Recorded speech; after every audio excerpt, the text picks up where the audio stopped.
आज हामी पाल्पाको प्रसिद्ध सिद्धनाथतर्फ जानेछौँ। हजुरलाई पनि सँगै लिएर जानेछौँ। अब जाउँ सिद्धनाथतर्फ। हामीहरू अब श्रीनगर लगभग आइसकेका छौँ। श्रीनगर जाने बाटैमा एउटा गणेश मन्दिर रहेको छ है। तर आजको सिन हेर्दै गर्दाखेरि एकदमै पानी परिरहेको छ र प्लस कुहिरो लागिरहेको छ। सिन राम्रोसँग देखेको छैन है, हेर्न सक्नुहुन्छ। अहिले यहाँ मन्दिर परिसरभित्रै हामी आएका छौँ है। अहिले श्रीनगर जान माने भनेको है, तर श्रीनगर जाने गर्दाखेरि हजुरले पनि हेर्न सक्नुहुन्छ है, पुरा कुहिरो लागेर एकदम ठुलो पानी परिरहेको छ। त्यसैले हामीहरू यहाँ मन्दिर परिसर नै एउटा पोखरी खोलामा है अहिले बसिरहेका छौँ। पानी अलिक जिरो भएपछि हामी चाहिँ यात्रालाई गाडी निरन्तरता गाडी भयो श्रीनगरको लागि। अब यहाँ पानी ढिलो भएको अवस्था छ है, तर कुहिरो चाहिँ लागिरहेको छ। सिन चाहिँ एकदमै कम देखिएको छ कि सिन कम देखिएको छ। गणेश मन्दिरबाट हामी प्रस्थान गरिसक्यौँ। हावा चलिरहेको छ है, एकदम हावा चलिरहेको अवस्था। त्यसमाथि अब श्रीनगर जान लागेको अवस्था, त्यसमाथि पनि कुहिरो लागेको अवस्था हेर्नु साथीहरू।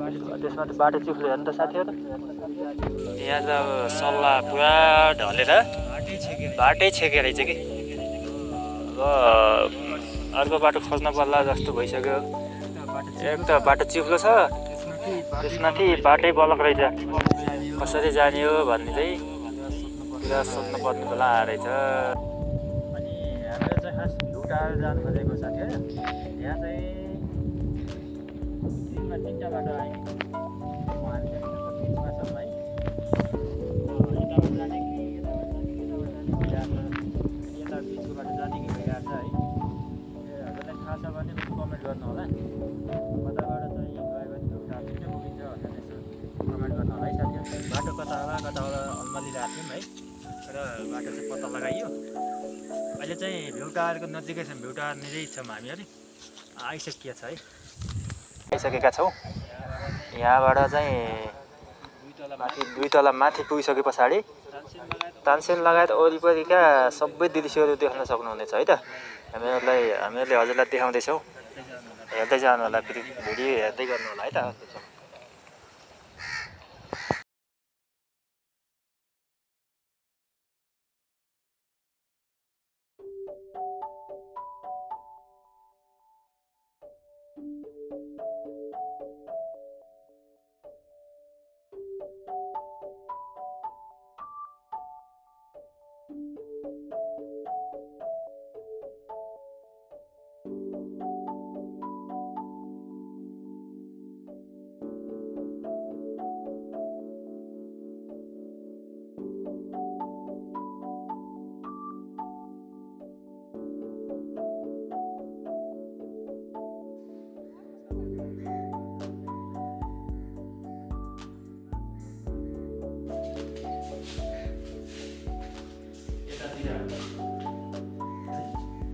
मादल, सारङ्गी लगायत बाँसुरी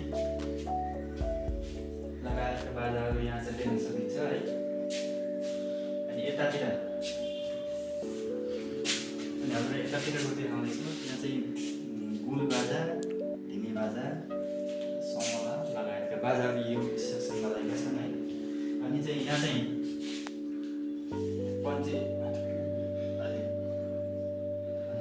पञ्चे बाजा है, यहाँ चाहिँ पञ्चे बाजा रहेको छ, हेर्नु होला।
you